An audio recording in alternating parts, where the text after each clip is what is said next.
Buffer system. അതായത് നമ്മുടെ acid base ബാലൻസിനെ control ചെയ്യുന്നത് ബോഡിയുടെ ബഫർ സിസ്റ്റമാണ്.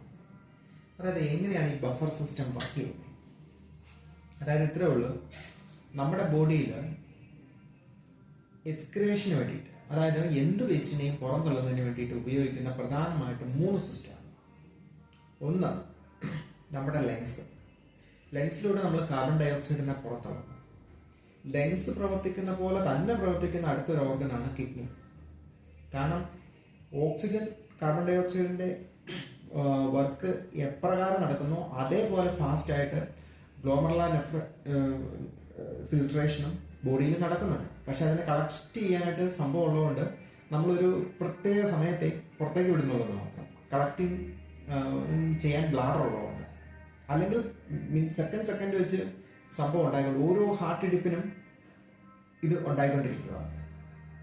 അതുപോലെ അത്ര ശക്തമായിട്ടാണ് 180 ലിറ്ററോളം വാട്ടറാണ് ഒരു ദിവസം നമ്മുടെ ബോഡി ഫിൽട്ടർ ചെയ്യുന്നത്. അപ്പം ഇത് രണ്ടുമാണ് ബോഡിയുടെ മെയിൻ വേസ്റ്റ് എക്സ്പെൽ ചെയ്യുന്ന, ഓരോ സെക്കൻഡിലും എക്സ്പെൽ ചെയ്യുന്ന ഒരു മെയിൻ ഓർഗൻ. നമ്മൾ ടോയ്ലറ്റിൽ നമ്മൾ പോകാറുണ്ട്, പക്ഷെ അത് നമ്മൾ 24 hours 1-2 പ്രാവശ്യം പോകുന്ന ഒരു പരിപാടിയാണ്. ഇത്ര കണ്ടിന്യൂസ് ആയിട്ടല്ല. ബോഡിയുടെ എന്ത് വേരിയേഷനും ഏറ്റവും കൂടുതൽ അഫക്റ്റ് ചെയ്യുന്നത് ഇവരെയായിരിക്കും. കാരണം അത് ലങ്സും കിഡ്നിയാണ് അതിനെ മാനേജ് ചെയ്യുന്നത്. എങ്ങനെയാണ് അത് മാനേജ് ചെയ്യുന്നത്? അതായത് നമ്മുടെ സെല്ലിന് മെറ്റാബോളിസം നടക്കും. അതായത് സെല്ലിന് എനർജി വേണം, ഓരോ സെല്ലിനും എനർജി വേണം. അപ്പം ആ സെല്ല് ഗ്ലൂക്കോസിൽ നിന്ന് ആ എനർജീനെ എടുക്കുമ്പോൾ സ്വാഭാവികമായിട്ട് എനർജി എടുത്ത് ഒരു വേസ്റ്റ് ഉണ്ടാവും. അതായത് സെല്ലുലാർ മെറ്റാബോളിസത്തിന്റെ സമയത്ത് സെല്ല് എനർജി എടുത്തു കഴിഞ്ഞാൽ സെല്ല് അതിന്റെ ബൈ പ്രൊഡക്റ്റ് ആയിട്ട് 2 വേസ്റ്റ് തള്ളുന്നുണ്ട്. അത് 1 കാർബൺ ഡൈ ഓക്സൈഡും 2 വാട്ടറുമാണ്. അപ്പം എങ്ങനെയാണ് ഈ carbon dioxide? Carbon dioxide നമുക്കറിയാം നമ്മുടെ ലങ്സിലൂടെ പുറത്തേക്ക് പോവുക. മിച്ചം ഉണ്ടാകുന്ന വാട്ടറോ അത് യൂറിനിലൂടെ എക്സ്ക്രീറ്റ് ചെയ്യുക. ഇതാണ് ബോഡിയുടെ ഒരു മെക്കാനിസം. ഇവർ രണ്ടുപേരും പരസ്പരം സഹകരിച്ച് നിൽക്കുന്നവരാ. മനസ്സിലായോ? കാരണം എങ്ങനെ കാർബൺ ഡൈ ഓക്സൈഡ് പുറത്തേക്ക് തള്ളുന്നു അതേ സ്പീഡിൽ തന്നെ അപ്പം ഉണ്ടാകുന്ന വാട്ടറിനെ കിഡ്നിയും സ്റ്റോർ ചെയ്ത് വെക്കുന്നുണ്ട് ബ്ലാഡറിനകത്ത്. അപ്പം സ്റ്റോർ ചെയ്ത് വെക്കുന്നുണ്ട്.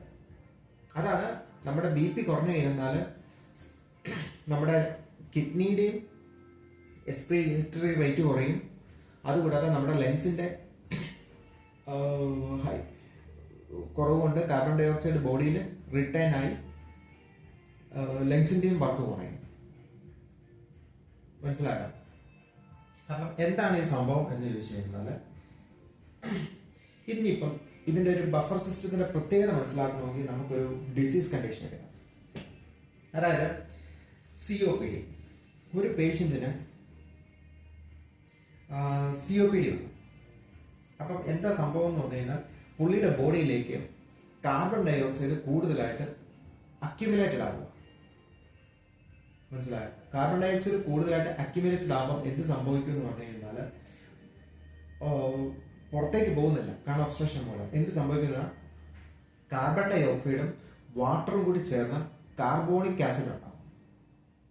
മനസ്സിലായി? ഇത് രണ്ടും കൂടി ലിങ്ക് ചെയ്താൽ ഉണ്ടാകുന്ന സംഭവമാണ് കാർബോണിക് ആസിഡ്. അതായത് ബോഡിയിൽ ആസിഡിന്റെ ലെവല് കൂടി. കാരണം കാർബൺ ഡൈ ഓക്സൈഡും വാട്ടറും കൂടി ജോയിന്റ് ആയി. എന്നിട്ട് ഇത് എങ്ങോട്ട് ചെല്ലും? കാരണം ലങ്സിൽ കൂടി പോകേണ്ടതായിരുന്നു, അവൻ പോയില്ല. പകരം അത് കിഡ്നിയിലേക്ക് ചെല്ലും. കിഡ്നിയിലേക്ക് ചെല്ലുമ്പോൾ കിഡ്നി എന്നാ ചെയ്യും? അതിൽ നിന്ന് ആ ചെന്നേക്കുന്ന വാട്ടറിൽ നിന്ന് കൂടുതലായിട്ട് നിൽക്കുന്ന ആ ഹൈഡ്രജനെ മാത്രം പുറത്തേക്ക് എടുക്കും.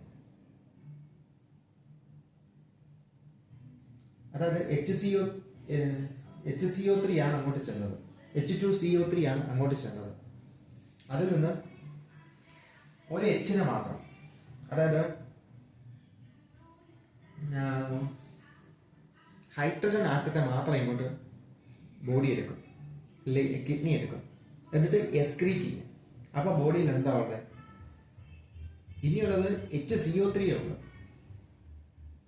HCO3 എന്ന് പറയുന്നത് ബൈകാർബാണ്. മനസ്സിലായോ? അപ്പൊ ബൈകാർബ് ബോഡിയിൽ കൂടി കൂടിക്കൊണ്ടിരിക്കും. കാരണം പെട്ടെന്ന് യൂറിനിലൂടെ ഉള്ള ഇതിനെ മുഴുവൻ ഹൈഡ്രജൻ ആറ്റത്തെ മുഴുവൻ അടിച്ച് പുറത്തേക്ക് കളയുക, പുറത്തോട്ട് കളഞ്ഞുകൊണ്ടിരിക്കുക. കാരണം കിഡ്നി ചെയ്യുന്ന പണി യൂറിൻ എക്സ്ക്രീറ്റ് ചെയ്യുമ്പോൾ. അപ്പം നമ്മുടെ ലെങ്സിന് വീക്ക്നെസ് ഉണ്ടായപ്പം കിഡ്നി ചാടി പിടിച്ചു. കാർബൺ ഡയോക്സൈഡിന്റെ അംശം ബ്ലഡിൽ ഉണ്ടായിരുന്നതിന് കാർബോണിക് ആസിഡിനെ അത് ഹൈഡ്രജനെ മാത്രം പുറത്തേക്ക് തള്ളി HCO3 ബൈകാർബനെ ബോഡിയിൽ കൂട്ടി. മനസ്സിലായോ? ഇങ്ങനെയാണ് അത് മാനേജ് ചെയ്യുന്നത്. ഇനിയിപ്പം നേരെ തിരിച്ച് നമ്മുടെ കിഡ്നി ഒന്ന് വീക്കായി, അതായത് കിഡ്നിക്ക് അല്ലെങ്കിൽ ഒരു ഓവർലോഡ് കിട്ടി, ഭയങ്കരമായിട്ട് പണിയെടുക്കേണ്ട ഒരു അവസ്ഥ വന്നു. അപ്പൊ കിഡ്നി ബുദ്ധിമുട്ടിലായി. അപ്പം എന്തൊരു അത് CKD യിലാണ്. CKD യിൽ എന്താ സംഭവിക്കുന്നത്? കീറ്റോ അസിഡോസിസ് ബോഡിയിൽ ഉണ്ടാവും. അതായത് പ്രോട്ടീൻ മെറ്റാബോളിസത്തിൽ, ഇത് ഡയബറ്റിക്കിന്റെ ഒരു കോംപ്ലിക്കേഷൻ ആണ്. പ്രോട്ടീൻ മെറ്റാബോളിസത്തിന്റെ വേസ്റ്റ് പ്രൊഡക്റ്റ് ആണ്.